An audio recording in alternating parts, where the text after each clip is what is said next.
Nice. Alexis Corbière est avec nous, député La France Insoumise de Seine-Saint-Denis et porte-parole de Jean-Luc Mélenchon. Oui, beaucoup de questions sur la table. Bonjour, Alexis Corbière. Bonjour à tous. Beaucoup de questions. On va parler notamment aussi, puisqu'il y a la fin de, en tout cas, l'ouverture des restos demain. Donc il y a aussi le risque d'explosion sociale que vous évoquez. Oui, c'est chose d'important pour tout le monde. Oui, vraiment important. Bon, mais il y a quand même, vous êtes le porte-parole de Jean-Luc Mélenchon. Pourquoi est-ce qu'il n'a pas avancé de vraies excuses hier auprès, notamment des familles après ses propos de dimanche? Ces propos sont très clairs. Alors vous dites auprès des familles. On va être... Non, mais c'est parce non, mais attendez, on va être sérieux parce qu'au bout d'un moment, on peut penser. Bah, on est sérieux. Comment dirais-je? Non, mais le bruit qui est fait, comme si des gens auraient été insultés, et notamment de la part de Jean-Luc Mélenchon, mais absolument pas. Jean-Luc Mélenchon, c'est quand même plusieurs années de vie politique, une constante, une parole maîtrisée. Chaque fois qu'il y a eu des attentats, nous avons condamné évidemment de la manière la plus vigoureuse ces attentats, que ce soit ceux des islamistes. Nous avons eu de la compassion pour les victimes. On avait suspendu les campagnes électorales. Jean-Luc Mélenchon a eu des prises de parole successivement très fortes. Donc dimanche, il avait une parole maîtrisée, Alexis Corbière. Non mais arrêtez, il n'y a pas à s'excuser. On n'a pas insulté qui que ce soit. Bah quand même, non, mais ça c'est ce que fait Barbara Pompili, le gouvernement. J'espère qu'à Sud Radio on n'est pas là-dessus.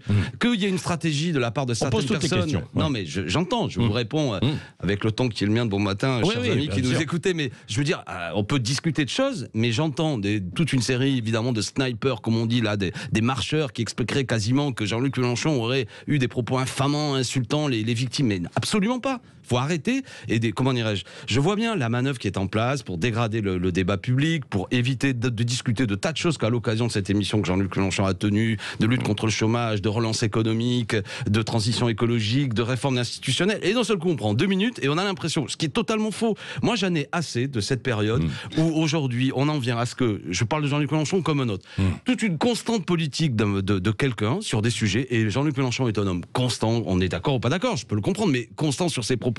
Et on veut lui sortir de ce qu'il a dit autre chose que le sens de son propos. Qu'est-ce qu'il a dit? En l'occurrence, ce qu'il disait, c'est que d'abord, ça commençait sur le fait que des puissances d'argent influencent notamment les campagnes présidentielles, souvent en choisissant un candidat, et il évoquait notamment la trajectoire météorique de M. Emmanuel Macron, qui d'un seul coup, franchement, les auditeurs de Sud Radio le savent, fait la une de toutes les couvertures, est paré de toutes les vertus, etc., etc. Et il dit, voilà, ne soyons pas des enfants de ce point de vue-là, une campagne politique, il y a des gens, il y a des candidats qui sont plus ou moins favorisés, et il disait, et c'est le cas souvent à l'échelle de la planète. J'espère que là-dessus tout le monde sera d'accord. Ensuite, il dit aussi à l'occasion d'une élection présidentielle, il y a autre chose qui vient souvent percuter l'élection présidentielle, ce que tout le monde déjà peut constater au niveau des faits en 2012-2017, l'arrivée d'attentats. Pour quelle raison? Parce que, notamment, c'était le cas d'islamistes. Quand ils font un attentat, la différence entre un crime, comment dirais-je, qui peut arriver, et un attentat, c'est que l'attentat, il a une vision politique. Il veut mettre la société sous tension, il veut fracturer le pays, il choisit une cible symbolique,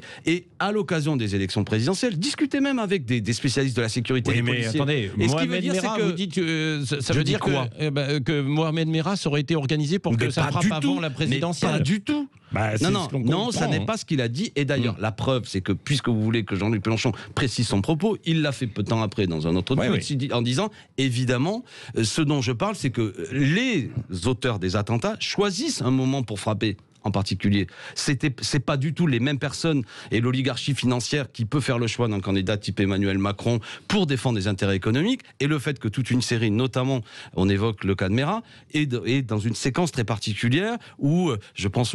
ça sous-entend qu'il y a une manipulation derrière. De qui? Mais non, mais attendez, ne mettez pas un Sénégal entre les deux, ça n'est pas ce qu'a dit Jean-Luc Mélenchon. Par contre, ce qu'il dit, ce que constate tout le monde, ce que la presse a souvent, c'est qu'à l'occasion de ces attaques, après vous avez toute une série de gens qui instrumentalisent ces faits pour effectivement mettre au cœur de la discussion non plus la question sociale, non plus telle ou telle chose, mais le fait que tel attentat, lui, occupe toute la campagne et en profite, généralement, c'était le sens de son propos d'ailleurs, pour que d'un attentat islamiste, on en vienne à parler de l'islam, des musulmans et des plusieurs millions de nos concitoyens qui pratiquent cette religion de manière tout à fait apaisée. Voilà le sens du propos. Bon, il a répliqué avec une vidéo du youtubeur Papacito. Et pardon, Patrick Roger. Et là aussi, j'ai vu du complotisme. Alors rappelez le propos. Youtubeur d'extrême droite, Papacito, qui menace de mort dans un insoumis. Les insoumis au sens large, les électeurs de Jean-Luc Mélenchon.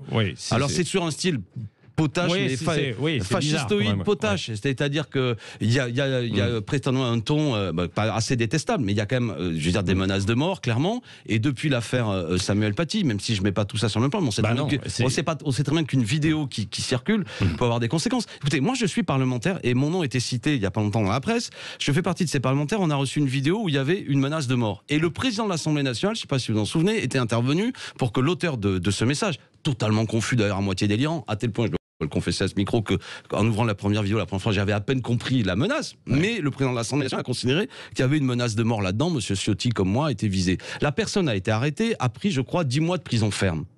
Pour un message qui est d'une intensité beaucoup plus faible que ce que fait c'est dénommé Papacito. Là, parce que c'est Papacito, Monsieur Zemmour explique que c'est son ami, parce que c'est Mélenchon qui est la cible, on en vient à dire, et le pire, alors pour le coup, c'est le complotiste complotisé ou l'arroseur arrosé, c'est-à-dire que d'un seul coup, quand on dit, mais attendez, là, il y a un type qui sur les 100 000 vues d'ores et déjà, et il en est à plus aujourd'hui, qui nous menace de mort, et on dit, ah mais non, ça c'est un contre-feu.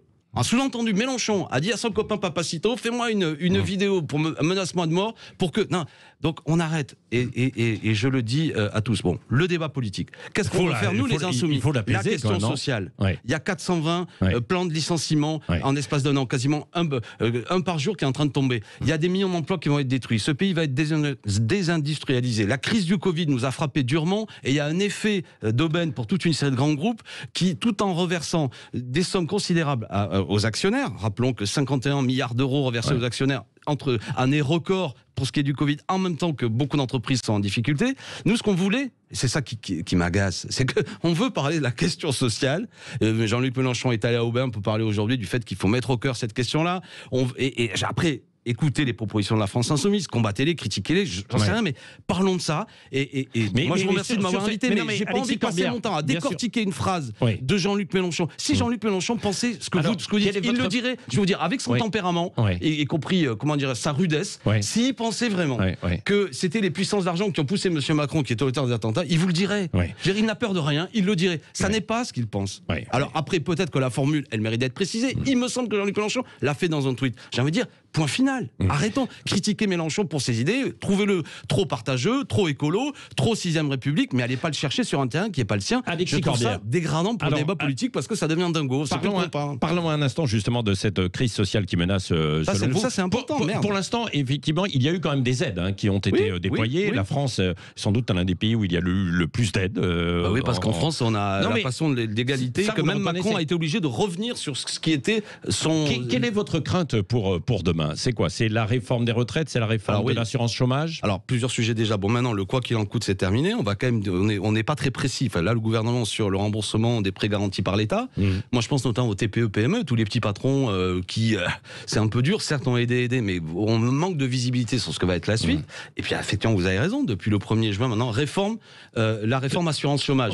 Amis qui nous écoutaient, 1,3 million de personnes chômeurs vont voir leurs droits se dégrader. Le gouvernement va faire, je crois, 2,3 milliards, d'économies sur le droit des chômeurs. Moi, je trouve ça intolérable dans une époque où on sait que déjà, la crise du Covid a pour effet l'augmentation de la pauvreté, je le vois, comme élu de Seine-Saint-Denis en particulier.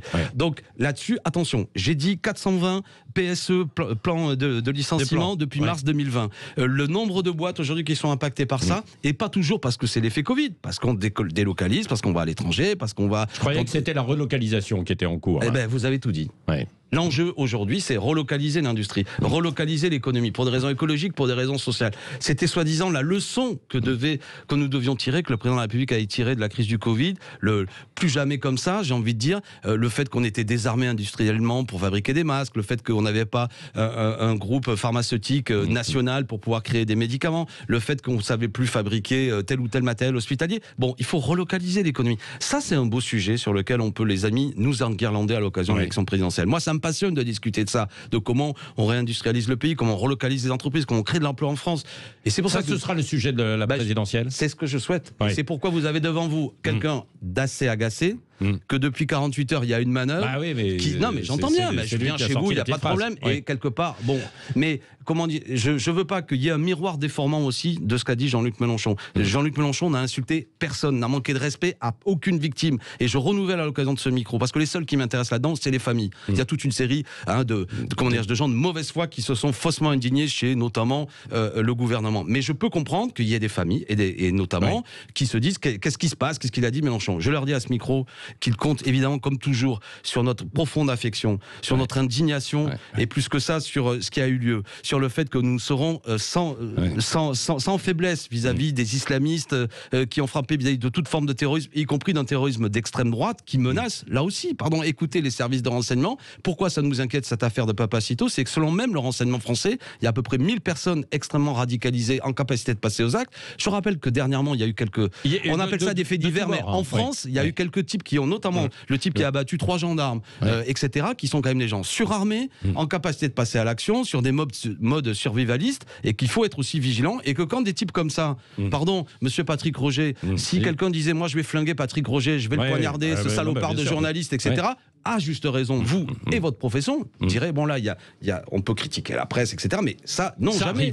Donc, amis qui nous écoutez, soutien démocratique au moins sur le fait que ce Papacito, sa vidéo, alors je crois que depuis hier soir, tant mieux maintenant, après 48 heures, elle est déconnectée, et il faut quand même qu'il rende des comptes à la justice, et que le climat politique, d'un certain point de vue, la polémique doit rester, mais doit baisser. Pas de violence. Il faut que la violence et les menaces s'arrêtent. Et je crois que là-dessus, on va, dans ces conditions, pouvoir peut-être engager le débat qui vient devant nous, qui est le grand débat de qu'est-ce qu'on veut faire de ce pays, et dans lequel Jean-Luc Mélenchon a un programme qui a pour vocation aussi de rassembler beaucoup d'autres forces. Merci. Allons-nous y arriver? Je ne sais pas.